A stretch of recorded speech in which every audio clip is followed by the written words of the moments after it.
Hi and welcome along to AFTV Transfer Daily, the show that keeps you up to date with players that we link with a summer transfer move to Arsenal. Brought to you today by Manscaped, the best in male grooming.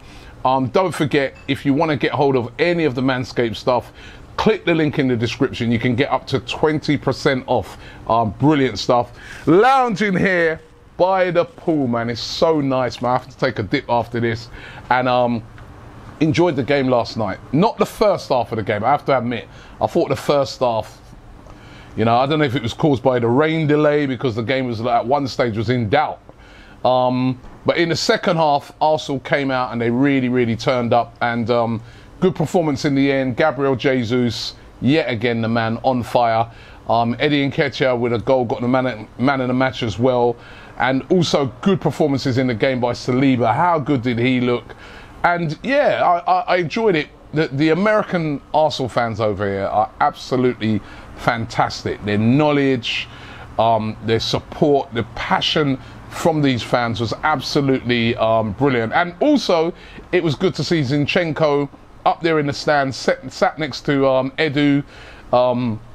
He would have probably liked what he saw in the second half. And I feel that when he starts playing for Arsenal, I think he could start off the season being that left back for Arsenal, because again last night no Kieran Tierney, not even on the bench. So I was lucky enough to be like pitch side and behind the scenes, and I didn't glimpse Kieran Tierney at all. I saw like Leno and players like that who didn't play. Tomiyasu I saw, but I didn't see Kieran Tierney. So will he be fit for the start of the season? It's starting to look like Zinchenko may start the season. But who else are going to start the season with him? Now, it's still Youri Tielemans that a lot of people are talking about. Everybody here that I speak to when it comes to transfers keeps saying to me, Robbie, I shouldn't do that accent, I'm probably messed up. We need Youri Tielemans. Why don't we get Youri Tielemans? What are we waiting for? Great window so far, but let's get Youri Tielemans. That seems to be quite a common theme here, but we still haven't made a move for Youri Tielemans yet. It was quite interesting to see yesterday that Leicester City, I think it was being reported in the Mail, that Leicester City are considering selling some players so that they can raise some funds to get some players in. They haven't really done much in the transfer business, in the transfer window so far. So I'm sure they'd want to get the future of Youri Tielemans sorted out. And maybe again, this is a bit of a move by Arsenal to wait it out until, later on in the window and get the job done to bring in Youri Tielemans. Really going to have to wait and see on this one. It's a bit of a mystery that the player that seemed to be like the #1 target at the start of the transfer window, along with Jesus, still hasn't been done yet. Or are they having a rethink on it and going for someone else? Milinkovic-Savic, when I talk to Turkish, he says to me that's the guy he would like to see come in. Excellent box-to-box midfielder from Lazio. We've spoken about him many a time on the show. But the sticking point on him is the price. Now, the rumours are Arsenal starting to cool a bit on their interest in Milinkovic-Savic due to that heavy price tag that they are being quoted. It's said that Lazio are looking for around about 70 to 80 million euros. That's 60 million pounds plus. And Arsenal are just like, no chance. We're not paying that. I think Arsenal would be willing to go up to, the early 40s for Milinkovic-Savic, but they're not willing to pay that sort of a money. And to me, if you've got Tielemans there that you could get possibly for under 30 million, why not? So the Milinkovic-Savic things, they seem to be cooling on it. Now, another thing that, in speaking to a few people behind the scenes yesterday, there really does seem to be a lot of interest in this Lucas Paqueta signing. Lucas Paqueta, of course, the Brazilian who plays for Lyon. Now, for me, I think it would represent a good signing. It would represent an exciting signing. I spoke about this a few days ago and said about how Lyon are reportedly willing to drop their price. At first they were talking about 60 million and all these crazy sort of fees. Now we're hearing that they would be willing to do it for around about 34 million. He scores goals, he provides assists, and he can play in multiple positions across that midfield. No bid has been made yet by Arsenal, but could this be a player that they will make a move to try and sign? I'd be happy with a Lucas Paqueta. I think, you know, as well, another Brazilian. I could just see him having chemistry with the likes of Gabriel Jesus and Martinelli, and I think I just look on it and think it could be a positive signing. But again, I really do feel that some of these transfers are going to be transfers that could sort of go on towards the end of the transfer window. You know, remember, we're only a couple of weeks away now from the start of the season, so let's see how that one pans out. One player, listen, I know nobody ever likes this saying, right, that was coined one time by Arsene Wenger, where he spoke about how players seemed like a new signing, you know what I mean, because they hadn't really figured before. And they like, William Saliba to me is like a new signing. He really is. I mean, he, in the friendlies, he's looked good. When you watch him in the flesh, he just looks like a centre back. He's quick, he's strong. I really like the look of this guy. William Saliba last night, I thought he was really, really good. And Mikel Arteta was praising him. Now, you know what, the thing about it, somebody, I think it might have been Gunner Blog, in the press conference, asked a question, right, which this has been a question that's been on my mind. I'm still going to get it up on my phone as well. He asked a question to Mikel Arteta about William Saliba, because William Saliba has got 2 years left on his deal. So basically that's this season, and then next season he gets into his last season. Remember, he spent most of his time out on loan at various different loans at Marseille and Nice. And could we move on if we didn't get him tied down?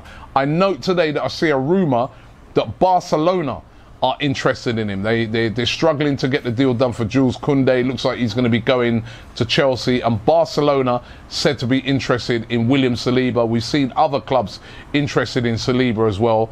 The question was asked to Mikel Arteta: has there been a new contract done yet for William Saliba? This was his response. He says, "We always have a plan, and when we have to execute it, that's a different story. And we're really happy to have him." And you can see why he's adapted. You can see the way he's adapted and the way he's matured, and he's playing well, and we're delighted to have him. That's high praise indeed, but I want to see a new contract, because you don't want a player of this quality going into next season, having a great season, then at the end of it, turning around and saying, well, you know what, I'm not sure if I'm going to sign another deal with Arsenal because, you know, Barcelona want me, and, you know, Real Madrid want me, and Juventus are interested. You know what I mean? I think it's very important that Arsenal tie him down to a new deal. There has been talk that there has been talks with him regarding a new deal, but I'm going to be looking at this one with interest, and that was a great question asked him at the press conference yesterday. Nuno Tavares, who looked very erratic yesterday, I have to say, what's happening with him? Still lots of clubs interested in his signature, the latest one being Brighton. Now, we know that Manchester City are trying to get Cucurella from Brighton, and Brighton quoting him a whopping £50 million, which Manchester City are not willing to pay.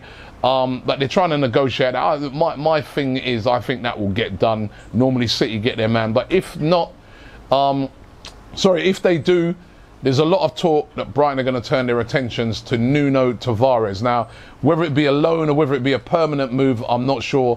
But certainly, I think this is a guy that could benefit from some sort of loan deal. I was watching him in the game yesterday. There's moments where he just looks so dynamic, so explosive. And then there's another moment where, whether it be a shot on his end product, whether it be a lapse of concentration, he just looks like a player that's so raw and could really benefit with like playing week in, week out, and just learning his trade a little bit more. Where is he going to end up? Will it be Brighton? We're going to have to wait and see. Mikel Arteta as well, interestingly, at the press conference again, I'm going to do another quote. I was actually in the press conference, and big up to Cecil, who asked a question in that press conference. But there was somebody else who asked the question about the squad, the players that might have to go, right? And Mikel Arteta said, we have a large squad. We have to make some decisions on the players that we're not going to be using consistently, and be fair and straight with them. And Mikel Arteta says that the club will be busy with a lot of outgoings. Now, when I looked at some of the players that played in that game yesterday, I look at the first half. Pablo Mari was absolutely terrible. The other day I was saying, well, maybe could we keep this guy left-footed centre back? He didn't look interested yesterday. I hope I'm not being too harsh. It just seemed that way. Ainsley Maitland-Niles was nothing, you know. I mean, he looked like he picked up a knot because he had an ice pack on his knee, but he was nothing special. Nicolas Pepe, a chance to show the manager what you can do. Did nothing in the game. Really poor. Nuno Tavares, as I just said. And then there's other players. I mean, Bellerin came on in the second half, didn't really, I mean, don't get me wrong, he didn't have much time to do anything. Reece Nelson scored, so that was great to see him score a goal. Great for his confidence, but are we going to keep him? And Lucas Torreira as well, who hasn't even figured, not including players like even Bern Leno. That's a lot of players. What have I got here? 1, 2, 3, 4, 5, 6, 7, 8. Leno, 9. Possibly 9 players that could be leaving Arsenal. And, you know, they bought a big squad over here at Arsenal. Normally, you know, I've done a lot of these pre-seasons. You know, they bring a lot of youngsters out and stuff. They haven't really done that this time. They've bought out a lot of those first-teamers. And I think with some of them, maybe Mikel Arteta said, right, well, you know what, show me what you can do. Show me that I don't need to go and buy a right-sided forward attacking player, Nicolas Pepe. Have a great pre-season, bang in a load of goals and show me what you can do. And he hasn't delivered. So I think there's going to be a big clear out at Arsenal. Mikel Arteta confirming it yesterday in his press conference. And there's a lot of players that need to go. And I know we've been really excited about all the incoming players that we've had over the you know, past couple months since the transfer window opened in June. But I really do think a lot of the focus is going to switch to players leaving now, because there are so many players that you would look at and say Deadwood at the moment, and they need to go. And you know, and it could be that a load of those players go first before we bring in them last couple players that we're looking for right before the end of the transfer window. So it's going to get interesting. One player who went out on loan yesterday, that was Marcelo Flores. He's gone to Real Oviedo of Spain on a 1-year loan, no options, nothing like that in that, just a straight loan. Good luck to him. He's really highly thought of, the Mexican, and hopefully he can have a great time on loan there and hopefully come back to Arsenal. Do what Saleem's done, because honestly, it's starting to look now. I mean, we've all questioned this over the years and said, you know, why does he keep going out on loan here, there, and everywhere? Those loans have really benefited him from what I can see. So listen, thanks for watching the show today. Don't forget to check out all of our excellent content here on AFTV. We're still here in Florida. One more game to go at the weekend against Chelsea, the big one. We got loads of content we're going to be linking up with fans. Check out our content from yesterday where we captured Zinchenko in the ground, Cecil's questions at the press conference, all the fan cams we've done with the brilliant fans over here in the USA. Make sure you check that out. And also, don't forget to click the link in the description for Manscaped to get hold of any of their wares, and you can get up to 20% off by using the code. Thanks very much for watching, and I'll see you tomorrow.